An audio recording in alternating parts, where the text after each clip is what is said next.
A palestra de hoje à noite tem por título A Batalha dos Gigantes. E nós vamos voltar à Bíblia hoje à noite. Nós vamos fazer uma exposição de Apocalipse capítulo 12, o livro de Apocalipse de João. O Apocalipse é a proteção de Deus para os enganos dos últimos dias. Como nós já vimos, o Apocalipse nos diz exatamente quem serão os principais personagens do tempo do fim. Quem vai estar envolvido em produzir estes grandes enganos e como evitá-los. Ele descreve uma enorme luta entre as forças do bem e as forças do mal. Mas é apenas um breve resumo. Os detalhes da guerra são dados nos capítulos antes do capítulo 12 e nos capítulos depois do capítulo 12. Portanto, hoje à noite, nós vamos dar uma olhada na luta e nós vamos nos ater a um ou dois importantes componentes. E nas próximas palestras nós vamos entrar na complexidade desta questão e vamos ver quem é quem e quem é descrito. Bem, a batalha começou não apenas no Éden, mas antes mesmo disso. Só que em Gênesis 1:27 está escrito: assim Deus criou o homem à sua própria imagem, a imagem de Deus o criou. Macho e fêmea o criou. Esta é uma fantástica nova criação com a qual Deus forma seres que são macho e fêmea. E Deus disse: façamos o homem à nossa imagem. Há um plural aqui. Segundo a nossa semelhança, e que ele tenha domínio sobre os peixes do mar, e sobre as aves do ar, e sobre o gado, e sobre toda a terra, e sobre toda criatura que rasteja sobre a terra. Este é um cenário completamente novo. Completamente novo. Porque aqui Deus está criando uma ordem de seres que deve ter domínio. Nenhum dos anjos tinha domínio.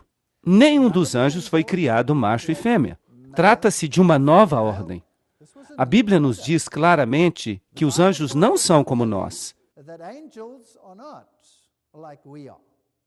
E por que Deus faria algo assim? Vejam, Deus estava criando uma nova ordem de seres capazes de compreender a mente de Deus, até mesmo a sua capacidade de habilidade criativa. Porque ao produzir a vida e ao nutrir aquela vida, nós podemos aprender a compreender o que significa ter o cuidado amoroso de um Deus que ama. Se nós produzimos filhos neste mundo, nós sabemos que nós temos que plantar uma cerca de proteção ao redor deles. O amor exige isso. E assim, Deus colocou uma sebe de proteção ao redor da sua criação. E essa sebe é chamada de mandamentos de Deus. Mas Deus foi mal compreendido no nível da sua criação, porque eles creram que eles agora estavam sujeitos a regras, embora agora eles fossem os seus seres exaltados. E assim surgiu esta batalha. Qual foi a resposta de Deus? Uma resposta parcial para este problema. A resposta parcial em relação a este problema foi criar uma nova ordem de seres. E Deus os abençoou e lhes disse: sede frutíferos e multiplicai. Ele jamais tinha dito isso para um anjo. E enchei a terra e subjugai-a, e tende domínio. Ele tampouco tinha dito isso para um anjo. Deus é o único que tem domínio sobre os peixes do mar, e sobre as aves do ar, e sobre cada criatura que se move sobre a terra. Gênesis 1:26-28. E da terra o Senhor Deus fez crescer todo tipo de árvore que é agradável aos olhos e boa para servir de alimento. E a árvore da vida também foi colocada no meio do jardim, e a árvore do conhecimento do bem e do mal. Deus disse: vocês podem escolher conhecer o bem e praticar o bem, ou vocês podem escolher o conhecimento do mal e ter tristeza, dor e morte. A escolha é de vocês. Vocês são agentes livres, vocês podem escolher. O maior dom que Deus já deu a alguém em todo o universo é o dom do livre-arbítrio. Porque sem o dom do livre-arbítrio, nós seríamos como robôs. E qualquer tipo de amor que recebêssemos de outra pessoa seria pela força, pela compulsão, através de um programa. Mas não seria livre-arbítrio, e isso faria com que esse amor não tivesse sentido. Mas a natureza da escolha requer que nós possamos, de fato, escolher. Isso significa que nós podemos escolher contra Deus. E esse foi um risco que Deus correu. Ele não considerou isso de maneira leviana. Ele estava preparado para morrer por isso. Agora, a serpente era o mais sutil de todas as criaturas do campo que o Senhor Deus tinha feito. E ela disse à mulher: sim, Deus disse, não comereis de nenhuma das árvores do jardim? Então, ela questiona a vontade de Deus. Bem, ela continua a fazer isso hoje. Ela é muito boa nisso. Isso é chamado de alta crítica. Podeis comer do fruto das árvores do jardim, mas Deus disse: não comereis do fruto da árvore que está no meio do jardim, e não a tocareis, ou morrereis. Gênesis 3, 2-3. Então, em outras palavras, a morte seria a consequência porque, colocando de forma simples, se você fizer uma última análise disso, você está escolhendo não seguir as exigências de Deus, e então você terá sofrimento, confusão, morte, assassinato, doença, enfermidade, e todas essas coisas serão trazidas sobre as pessoas no momento em que elas se separam voluntariamente de Deus. Bem, então, esta é a escolha deles, afinal de contas. Adão e Eva escolheram, e eles seguiram não seguir as exigências de Deus. Gênesis 3:24 diz: então ele expulsou o homem, e ele colocou do lado oriental do jardim do Éden um querubim, e a chama de sua espada, que podia se volver para todos os lados, para guardar o caminho até a árvore da vida. Então, o homem foi separado da árvore da vida. Será que ele morreu instantaneamente? Não. Ele tinha tanta vitalidade naquele estágio que foi necessário um tempo para que ele morresse. Então, a morte da qual estamos falando não é uma morte física. Nós estamos falando de uma morte total. O salário do pecado é a morte, Romanos 6:23. Não se trata da transição de uma fase para outra. Estamos falando de morte. É isso que a Bíblia fala. E todos os dias que Adão viveu foram 930 anos, e ele morreu. Gênesis 5:5. Ele morreu. Bem, será que Deus abandonou o homem à morte? Não. Ele lhe prometeu uma solução. Eu colocarei inimizade entre ti e a mulher, e entre a tua semente e a sua semente. Ela te ferirá a cabeça, e tu lhe ferirás o calcanhar. Bem, será que Eva ficou encrencada a partir daquele dia? Eva morreu algum tempo depois disso. E agora, quem é que está encrencado? Certamente essa referência não é a Eva. Então quem é a mulher? Bem, daqui a pouco eu vou explicar isso com mais detalhes. Uma mulher na Bíblia, usada no sentido profético, é um símbolo do povo de Deus. E nós vamos discutir isso daqui a pouquinho. Então, quando a Bíblia fala de uma mulher, de uma noiva, trata-se de um símbolo daqueles que são casados com Deus, o seu povo. Assim, em outras palavras, eu colocarei a inimizade entre o povo de Deus e entre a tua semente, isto é, Lúcifer, o povo de Lúcifer, o povo de Satanás, e a sua semente, singular, e dela viria a semente que salvaria a humanidade. E aquela semente, diz Paulo, é singular, uma referência a Jesus. E qualquer pessoa que esteja em Jesus pode ter vida eterna através dele. Ele, masculino, a semente, o Salvador, ferirá a tua cabeça, e tu lhe ferirás o calcanhar.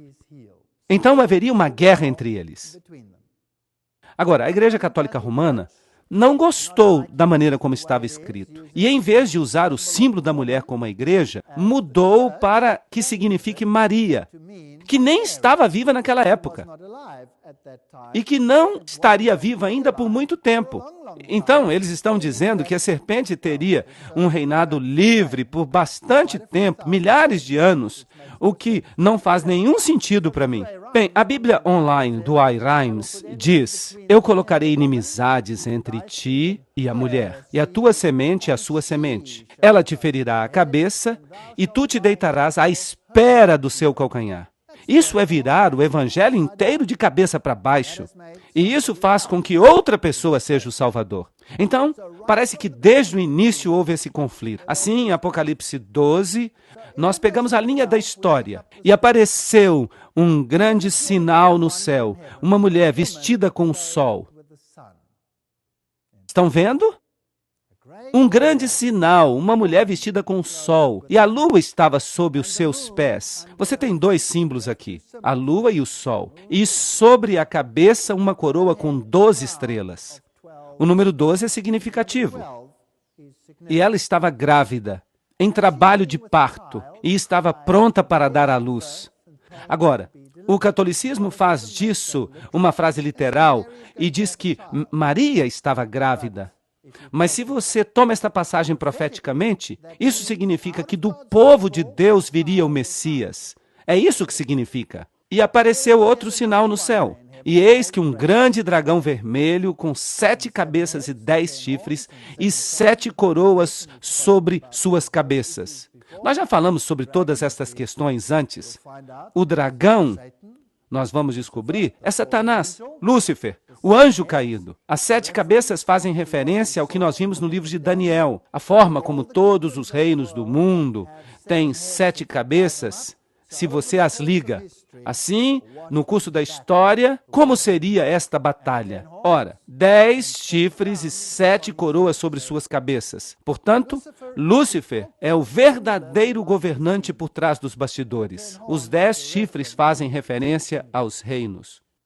Bem, aqui está este site da Igreja Católica Romana. E nós já o lemos antes, mas só para que a gente tenha a perspectiva aqui. Não é surpresa que a mulher triunfe sobre o dragão vermelho, pois as Escrituras dizem isso mesmo no início. Leiam Gênesis 3,15, que declara: e eu estabelecerei uma inimizade entre ti e a mulher, entre a tua descendência e a dela. Ela vai esmagar a tua cabeça, enquanto tu te deitas em emboscada para lhe pegar o calcanhar. Então, qual é a versão que eles estão citando? Eles estão citando a versão católica romana, certo? Eles estão citando a versão que os jesuítas fizeram da Bíblia. Nem mesmo a Good News Bible, que também é deles, faz uma citação assim. É estranho que eles escolhessem esta versão, mas não é estranho. É compreensível que eles decidam usá-la para substanciar a sua teologia. Eles continuam a dizer, a Maria, a mulher das Escrituras e mãe dos homens. Agora, notem isto, que guardam os mandamentos de Deus e são fiéis às verdades de Jesus. Bem, isso também é uma distorção do texto, porque não está escrito mesmo isso, mas é uma citação distorcida de Apocalipse 12, 17. Isso é interessante. Então eles aplicam Apocalipse 12, 17 às pessoas que honram Maria e que guardam os mandamentos dela. Será que é basicamente isso que está sendo dito? Bom, a igreja aplica as lindas palavras de Sabedoria 7:26. Ela, o brilho que radia da luz eterna. Ela, o espelho imaculado da majestade de Deus. Ela, a imagem fiel da sua bondade. Agora, quem de fato é a imagem expressa de seu brilho? Jesus. Aqui nós temos um conflito. Nós temos um conflito entre duas ideologias. Porque Maria é cheia de graça, Lucas 1:28. A igreja, conforme a referência que está na tela, confirmou a tradição. Notem a palavra tradição. Eles sabem que não é bíblico. A tradição que considerava Maria como sendo concebida de forma imaculada. Então, a Igreja Católica Romana aplica Apocalipse 12 a Maria.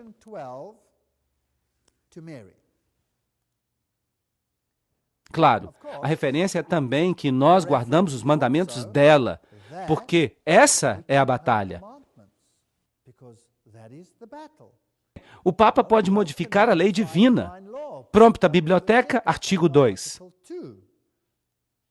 E se nós olhamos os 10 mandamentos, assim como eles aparecem na Bíblia, e nós os comparamos com os 10 mandamentos dados pela Igreja Católica Romana, mesmo a sua Bíblia oficial, colocam isso de modo certo. Só no catecismo é que os mandamentos aparecem de forma errada. Os mandamentos originais dados por Deus, tu não terás outros deuses diante de mim, eu sou o Senhor teu Deus, tu não terás outros deuses diante de mim, isso é a mesma coisa. O segundo mandamento, tu não farás para ti imagem de escultura, nem qualquer semelhança de qualquer coisa que esteja no céu ou na terra, não te inclinarás diante delas, etc, etc, etc. Esse mandamento se foi, desapareceu do catecismo romano. Assim, o terceiro mandamento, tu não tomarás o nome do Senhor teu Deus em vão, se tornou para eles o segundo mandamento. Estão percebendo? Lembra-te do dia de sábado, santifica o dia de sábado, é agora o terceiro mandamento, quando antes era o quarto. E isso vai afetar todos os outros. Honra teu pai e tua mãe, etc. Não furtarás, não matarás, até o fim, até tu não darás falso testemunho. Bem, mas eles tiraram um. Então agora eles têm que dividir o 10º em 2, que é o mandamento da cobiça, que Paulo claramente lista como um dos mandamentos. Não cobiçarás a casa do teu próximo, nem a mulher do teu próximo, nem o seu servo, nem a sua serva, nem o seu boi, nem qualquer outra coisa que pertença ao teu próximo. Agora, por favor, notem que eles tiveram que modificar a posição, porque senão não faria sentido o mandamento como um todo. Não cobiçarás a casa do teu próximo. Isso não faria nenhum sentido, certo? Então eles dividiram e eles fizeram uma inversão e tornaram isso o 9º mandamento. Não cobiçarás a mulher do teu próximo. Bem, pelo menos eles reconheceram que a esposa é mais importante do que a casa. E então eles dizem, não cobiçarás os bens do teu próximo. Então, eles acabaram dividindo isso e invertendo um pouquinho. Agora, o protestantismo na confissão de Augsburg é um pouquinho mais honesto do que isso e deixa na ordem certa. Embora assim, esse mandamento não faça nenhum sentido. E essa é uma analogia interessante. Então, um mandamento se foi e outro mandamento foi modificado. O sábado agora, aqui, não é o 7º dia, mas o 1º dia. E o 10º mandamento é dividido em 2 e nós temos 10 mandamentos de novo. Então, esta é a lei do catolicismo e aqueles que seguem Maria devem guardar esses mandamentos. E nós vamos ver em outra palestra que é um interessante cabo de guerra entre 2 senhores, o Deus dos céus e o príncipe deste mundo. Bem, vamos continuar. A Enciclopédia Católica admite isso abertamente. A Igreja, depois de mudar o dia de descanso do sábado judaico, o 7º dia da semana, para o 1º, tornou este o 3º mandamento, embora devesse ser o 4º mandamento. Então aqui eles admitem que eles devem ter removido um. De outra forma, não seria o 3º, certo? Eles admitem. E se refere ao domingo como dia a ser santificado como dia do Senhor. Mas Jesus diz em Mateus 5,17, não cuideis que eu vim destruir a lei e os profetas. Eu não vim destruir, mas cumprir. Viver a lei, demonstrar a lei. Então ele continua dizendo, nem um tio, nem um jota, nem um tio será revogado da lei até que esta se cumpra. Até que o céu e a terra passem. Nenhum jota, nenhum tio passará da lei. Então, de acordo com a Bíblia, a lei permanece para sempre. Mas o catolicismo romano diz, não, nós estamos acima da Bíblia, nós podemos mudar a lei. Apocalipse 12:4 diz, e a sua cauda, está falando da cauda da serpente, arrastou a 3ª parte das estrelas do céu.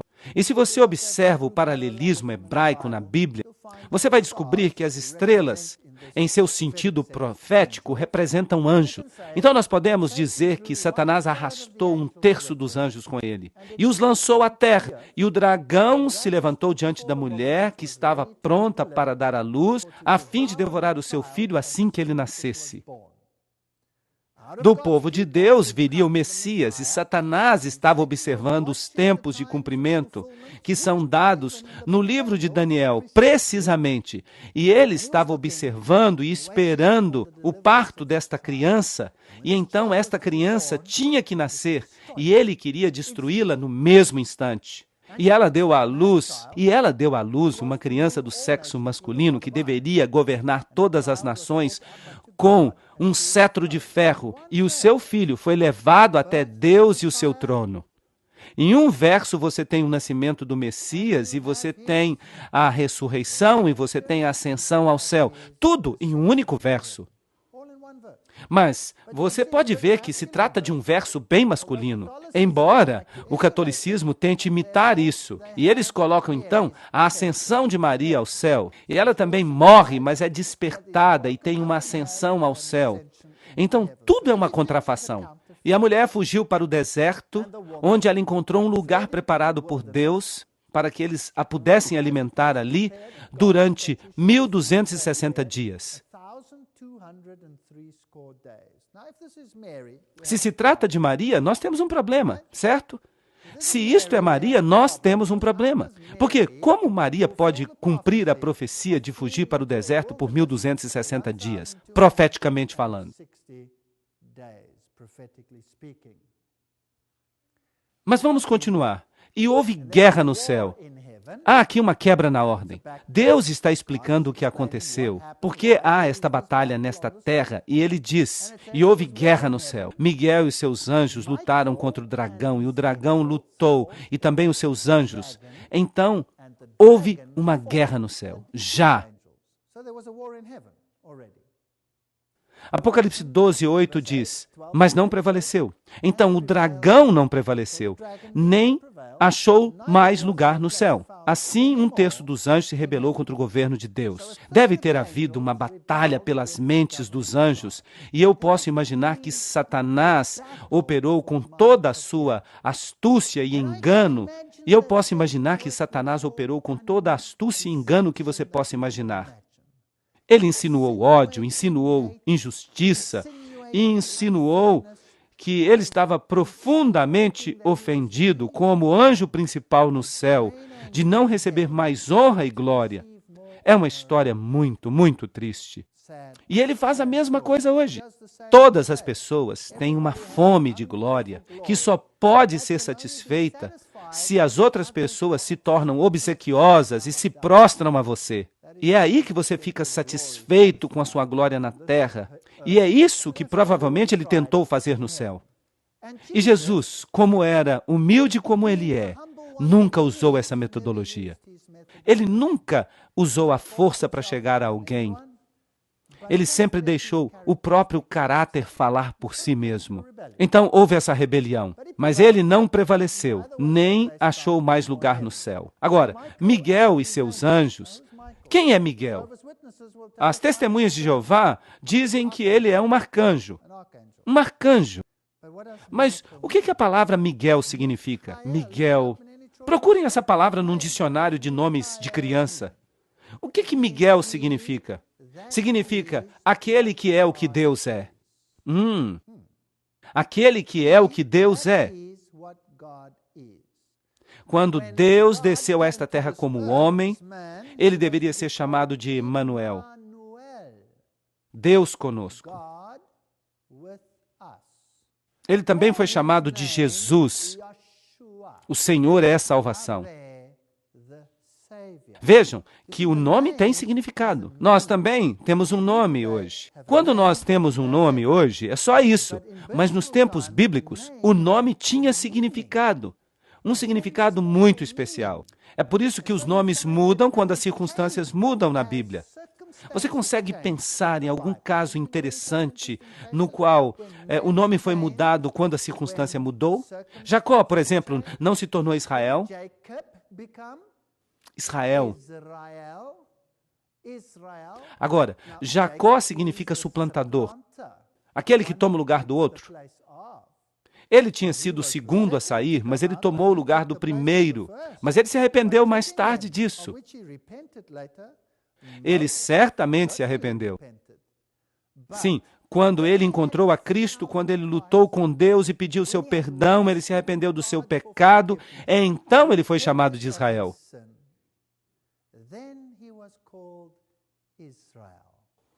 Aquele que lutou com Deus e venceu. Percebem? O nome mudou porque as circunstâncias mudaram. Agora, Miguel significa aquele que é o que Deus é. Vamos dar uma olhada.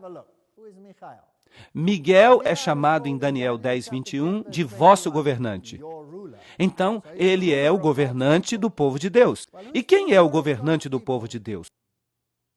Jesus. E Jesus estava no céu antes de descer à terra, certo? Sim ou não? Sim. Ele estava no céu antes de descer à terra. E naquele momento ele não era chamado de Jesus, o Senhor é salvação. Ele ainda teria que descer e morrer por nós? Não. Ele era chamado de Miguel, aquele que é o que Deus é. Então vamos continuar. E naquele tempo, Miguel se levantará, o grande príncipe que se levanta pelos filhos do teu povo. Daniel 12, 1. Quem é o grande príncipe que se levanta por nós? Só há um, e a Bíblia deixa isso bem claro. Jesus é aquele que se levanta por nós. Mas Miguel, o arcanjo, quando lutou contra o diabo, contendeu pelo corpo de Moisés, Judas 9. Quem tem o direito de contender pelo corpo de alguém que deve ser ressuscitado? Quem? Somente Deus. Somente Jesus tem o direito de fazer isso. Será que ele ressuscitou a Moisés dos mortos? Sim ou não? Claro que sim. Como nós sabemos disso? Porque Moisés apareceu a ele no Monte da Transfiguração. E como sabemos disso? Bem, aqui estava ele ressuscitado. E quem mais apareceu com ele? Elias. E Elias nunca morreu. Então, um representa aqueles que serão trasladados sem ver a morte, Elias, e o outro representa aqueles que serão ressuscitados pelo poder do mesmo Cristo e que terão vida eterna. Bem, agora vamos ver como a Bíblia aplica esta palavra arcanjo, pois o Senhor mesmo, agora nós sabemos que é Jesus Cristo, descerá do céu com um clamor, com voz de arcanjo e com o soar da trombeta de Deus, e os mortos em Cristo se levantarão primeiro. 1 Tessalonicenses 4,16. João 5,28 diz que é a voz do Filho do Homem. Tudo bem. Então, esta voz de arcanjo é a voz do Filho do Homem. Quem é ele, então? Então, ele é Deus. Vejam que a palavra arcanjo pode significar anjo, o mais elevado anjo, mas ela também significa o mensageiro mais elevado. Agora, qual a maior mensagem da divindade? A manifestação da divindade que pode nos tocar e nos alcançar e falar conosco e se comunicar conosco e prover acesso para nós até Deus. Então, a maior mensagem que Deus tem é Ele mesmo, sob a forma daquele que é o que Deus é, Miguel. Tudo bem, nós já vimos que a Bíblia usa esta palavra arcanjo no sentido de a voz do Filho do Homem. Agora, vamos ver o uso da palavra arcanjo no Velho Testamento. Gênesis 48:16 diz, o anjo que me redimiu de toda maldade. Agora, nós temos um problema aqui se nós entendemos que aqui está falando de um anjo, um ser criado, certo? Quem é o único que pode nos redimir? Jesus. Então, este anjo redentor aqui é Jesus. Vamos adiante. E o anjo do Senhor apareceu a ele na chama de fogo. Êxodo 3:2. Agora, quem foi esse? Deve ser o mesmo. Por falar nisto, se este fosse um ser criado, por que ele pediu adoração? Ele não disse, estás em terra santa, tira as tuas sandálias, e Moisés não o adorou? Sim ou não? Sim. Aqui, então, temos um anjo que recebe adoração. Então, aqui, este anjo que recebe adoração só pode ser o próprio Deus. Não se trata de um anjo criado, mas daquele que existe desde a eternidade. Em toda a sua angústia, ele foi afligido, e o anjo da sua presença. E agora nós temos um bom resumo. O salvou. Em seu amor e em sua misericórdia, ele os redimiu. Isaías 63:9. Então, quando falamos de Miguel e dos seus anjos, estamos falando de Jesus Cristo e a hoste celestial. E você então tem o dragão e os seus anjos. Quem é o dragão? O grande dragão foi expulso. A velha serpente chamada Diabo, Satanás, que engana o mundo inteiro. Apocalipse 12:9. Em linguagem muito clara e simples. Aí está. De onde veio o diabo? Ezequiel 28:13. Estavas no jardim de Deus, o Éden. As pedras preciosas eram a tua cobertura. No dia que tu foste criado. Trata-se de um ser criado. Quer ele goste ou não, é um ser criado. Tu eras o querubim ungido para cobrir. Então percebam que Satanás, quando ainda era Lúcifer, era um dos querubins cobridores que ficavam em pé diante da arca do concerto. Perfeito eras nos teus caminhos desde o dia em que foste criado, até que se achou iniquidade em ti, um mistério. Por que a iniquidade alcançou a Lúcifer quando ele era perfeito desde o dia em que ele foi criado? Por que ele teve iniquidade? Obviamente, ele foi criado com o quê? Com livre-arbítrio. Então, ele pertence a uma ordem de seres à imagem de Deus porque ele tem livre-arbítrio. E ele, em algum momento, escolheu deixar que a inveja e o orgulho governassem o seu coração. E pecaste. O que é o pecado? A transgressão da lei de Deus. É isso que 1 João diz. De fato, é a única definição dada na Bíblia para pecado. Por isso te lancei profanado do monte de Deus e te fiz perecer, ó querubim cobridor, do meio das pedras afogueadas. Elevou-se o teu coração por causa da tua formosura. Aqui temos o orgulho. Corrompeste a tua sabedoria por causa do teu resplendor.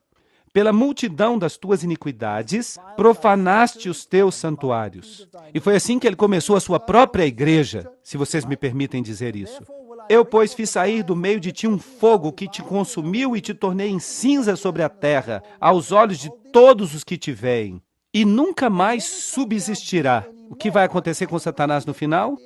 Ele não subsistirá. Não é isso que o mundo cristão ensina, mas é isso que a Bíblia fala. Nós temos que dar uma olhada com mais detalhes nisso. Agora, o que é a maçonaria? A alta maçonaria e a doutrina secreta da maçonaria faz com este conceito? Eles têm que virá-lo de cabeça para baixo. Você se lembra dessas citações? Eu vou lê-las de novo para vocês. O nome Satan, que em hebraico significa Satanás, adversário, do verbo shatana, ser adverso, perseguir, pertence por direito ao primeiro e mais cruel adversário de todos os outros deuses, Jeová. Uau! Não a serpente, que falou somente palavras de simpatia e sabedoria, e que é, no pior dos casos, de acordo com o dogma, o adversário dos homens. Ok. Doutrina Secreta, página 388. E percebam que eu possuo esses livros. Eu estou falando de coisas genuínas, eu não estou falando de boatos. Bem, então o que o ensinamento do círculo interior dos jesuítas fez à doutrina de Deus como alguém que cuida e ama e nos salva? O que ele fez com esta doutrina? Ele a virou de cabeça para baixo. Vejam. Eles dizem que Deus queria impedir que nós conhecêssemos alguma coisa. Sim, Deus queria impedir que nós conhecêssemos algo. Ele queria impedir que nós conhecêssemos o mal. Porque ele não queria que jamais uma mãe chorasse na sepultura do seu filho ou da sua filha mortos. E ele nunca pretendeu que houvesse neste planeta a angústia que agora existe.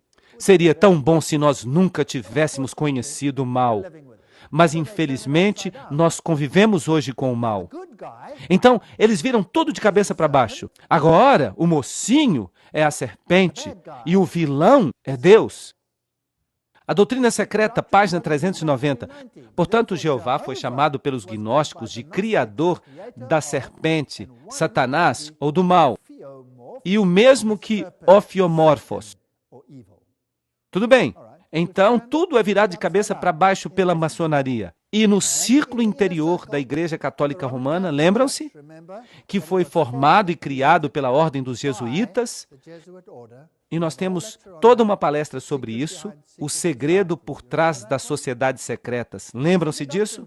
Na Doutrina Secreta, página 480, a explicação esotérica pode, contudo, trazer alguma ordem a essa confusão. Porque a Bíblia agora diz o oposto exato disso. Então vamos olhar de uma perspectiva esotérica, diz Blavatsky, na qual Jeová se torna Saturno e Miguel e seu exército. Isso não é interessante? Eles também creem que Jeová é Miguel. Satanás e os anjos rebeldes, por causa das tentativas indiscretas daqueles zelotes fanáticos que querem ver em cada pagão um diabo. Ok, interessante. Isso vai ficar ainda mais claro. Doutrina Secreta, página 508. Miguel sendo simplesmente o próprio Jeová, um dos espíritos subordinados no máximo. Ok. Então nós estamos olhando a esta história e nós vemos Miguel, aquele que é o que Deus é, e seus anjos, combatendo contra o dragão, que foi lançado a esta terra, a serpente. Mas eles viram isso de cabeça para baixo e dizem, não, o vilão é Jeová. Mas ainda assim, eles têm a liberdade de admitir, e aí está a coisa mais estranha, que é o mocinho que desceu à terra agora. Então eles estão admitindo que ele levou uma surra lá em cima e foi lançado aqui para baixo. Bem, Doutrina Secreta, página 71. O diabo é agora chamado de trevas pela igreja, mas na Bíblia ele é chamado de o Filho de Deus, a estrela brilhante da manhã, Lúcifer. E há toda uma filosofia de artimanha dogmática na razão porque o primeiro arcanjo que nasceu das profundezas do caos foi chamado Lúcifer, o filho luminoso da manhã, ou a aurora humano-vantárica. Ele foi transformado pela igreja em Lúcifer, ou Satanás, porque ele é mais elevado e mais antigo do que Jeová, e ele teve que ser sacrificado ao novo dogma. Eles estão mordendo aqui. Apocalipse 12, 7 a 9. E o dragão foi lançado por terra, aquela velha serpente chamada Diabo e Satanás, que engana o mundo inteiro. Ele foi lançado à terra e seus anjos foram lançados com ele. É isso que a Bíblia diz. E você precisa escolher se você quer acreditar em um ou no outro. A Bíblia diz, ele foi lançado fora. E mesmo o círculo interior da maçonaria crê que aquele que governa este mundo foi lançado fora. Mas eles dizem que ele vai recuperar o poder. Mas não é isso que a Bíblia diz. Apocalipse 12, 10 a 11. E eu ouvi uma voz alta no céu dizendo, agora veio a salvação, e a força, e o reino de nosso Deus, e o poder do seu Cristo, pois o acusador dos nossos irmãos foi lançado fora, que os acusava diante de Deus dia e noite.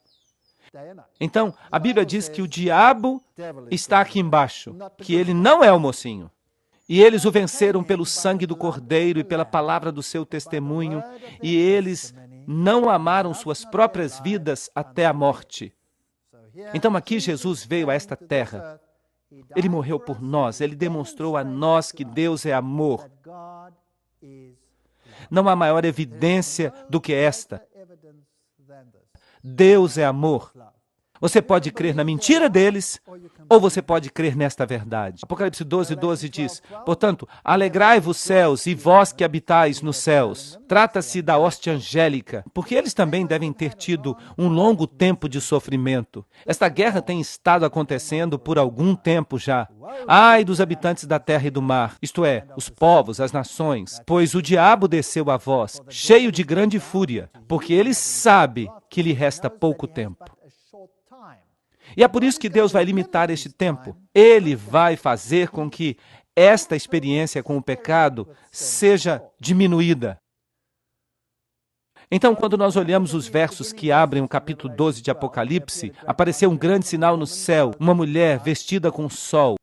Esta é a igreja de Deus, com o poder de Jesus Cristo por trás dela, e a lua sob os pés. Esta é a lei, o equipamento de combate, a luz menor, que reflete a luz maior, e sobre ela uma coroa de 12 estrelas. Havia 12 tribos de Israel, havia 12 apóstolos na igreja primitiva, e porque ela estava grávida, em dores de parto, e porque ela estava grávida e com dores de parto e pronta para dar à luz. Agora, vamos e olhemos esta mulher em mais detalhes.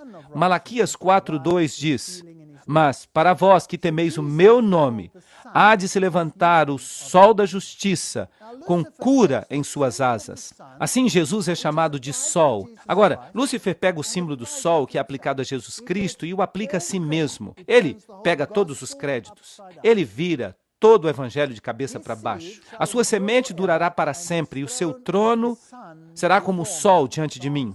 Salmo 89:36. Assim, o sol é usado como símbolo de Jesus, e Satanás pega este símbolo e o aplica ao seu próprio culto no final. Salmo 89:37. E será estabelecido para sempre como a lua e como a fiel testemunha no céu. Uma testemunha de quê? O que a lua faz para que nós a vejamos? Ela reflete a luz do sol. Assim, a fiel testemunha, a lua sob o seu pé, está refletindo a glória de Jesus Cristo ao mundo. São o seu povo. Somente o seu povo pode fazer isso, porque Jesus não tem que refletir a sua própria glória. Ele é a sua própria glória. Então, o povo de Deus é que tem que fazer isso. 1 Pedro 2:9. Mas sois uma geração escolhida, um sacerdócio real, nação santa, povo peculiar. É isso que devemos ser. Jeremias 6:2 deixa isso ainda mais claro. Eu comparei a filha de Sião a uma mulher linda e delicada. Aqui está a comparação. O povo de Deus é comparado a uma linda mulher, Sião. Não foram? Vamos nos certificar. Isaías 51:16. Dizei a Sião, tu és o meu povo. Aqui temos um paralelismo. O povo de Deus foi comparado a uma mulher linda e delicada. Isaías 54:5. Pois o teu Criador é o teu marido, o Senhor dos Exércitos é o seu nome, e o teu Redentor, o Santo de Israel. Deus de toda a terra será ele chamado, pois o Senhor te chamou como a mulher abandonada e triste em seu espírito, e a esposa da juventude, quando tu foste recusada, diz o teu Deus. Será que estamos falando de Maria ou do povo de Deus? É claro que estamos falando do povo de Deus. Oséias 2:19. E eu te desposarei para todo sempre. Sim, eu te desposarei em justiça e em juízo, e em amor terno e em misericórdias.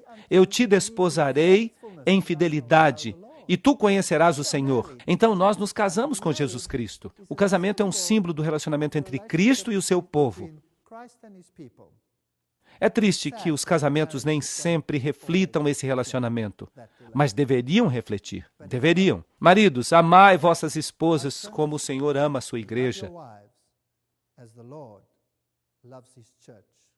O meu Deus nunca me forçou a fazer nada, Ele nunca pisou na minha garganta para me obrigar a fazer alguma coisa. Ele me criou como um agente livre para escolher. Se você quer me escolher, muito bem. Se você quer escolher o outro, também está bem, mas eu vou chorar. É isso que ele diz. Mas eu tenho ciúmes de ti, ciúmes santos, não ciúme humano, porque eu te desposei como marido, para que eu te apresentasse como virgem casta a Cristo. 2 Coríntios 11:2. O simbolismo aí é fascinante.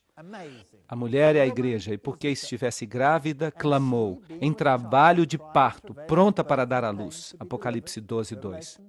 E ela deu à luz um filho do sexo masculino, que deveria governar todas as nações, com um cetro de ferro. E o seu filho foi levado a Deus e até o seu trono. Então, do povo de Deus viria o Messias. João 4:22. Adorais o que não conheceis. Jesus diz à mulher no poço. Nós conhecemos, ele está falando como judeu, aquele que adoramos, pois a salvação vem dos judeus. O povo de Deus. Então, do povo de Deus viria o Messias. Salmo 2:7-9. Proclamarei o decreto. O Senhor me disse, tu és meu filho, eu hoje te gerei. Pede-me, e eu te darei os gentios por herança, e os fins da terra por tua possessão. Tu os esmigalharás como uma vara de ferro. Tu os despedaçarás como a um vaso de oleiro. Deus será o vencedor desta batalha tremenda. Apocalipse 19:15 diz: E da sua boca saiu uma espada aguda para ferir com ela as nações, e ele as regerá com vara de ferro. E ele mesmo é o que pisa o lagar do vinho do furor e da ira do Deus Todo-Poderoso. A ira de Deus não é a nossa ira. Ela é derramada sem raiva. Ela é derramada com lágrimas. Apocalipse 12:3. E viu-se outro sinal no céu, e eis que era um grande dragão vermelho, que tinha 7 cabeças e 10 chifres, e sobre as suas cabeças 7 diademas. E a sua cauda levou após si a terça parte das estrelas do céu. Satanás está aqui. Ele parou diante da mulher que havia de dar à luz, para que, dando ela à luz, lhe tragasse o filho. E quando Jesus nasceu, ele estava pronto, estava esperando para tragar este filho. E ele enviou as legiões romanas para que fossem e matassem aquela criança que estava em Belém e nas cercanias, e pequenos crânios foram vistos por toda parte. E hoje, mesmo nos mosteiros, você pode encontrar esses crânios.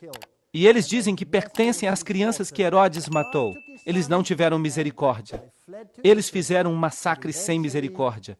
Mas Deus pegou o seu filho, e eles fugiram para o Egito. Mas eventualmente ele conseguiu. Ele o matou e o crucificou. Pois o salário do pecado é a morte, mas o dom de Deus é a vida eterna por meio de Jesus Cristo, nosso Senhor. Romanos 6:23. E então ele subiu ao céu, onde ele se senta à destra do Pai, e ele há de vir para reclamar o seu reino. E eu oro para que todos nós estejamos do seu lado.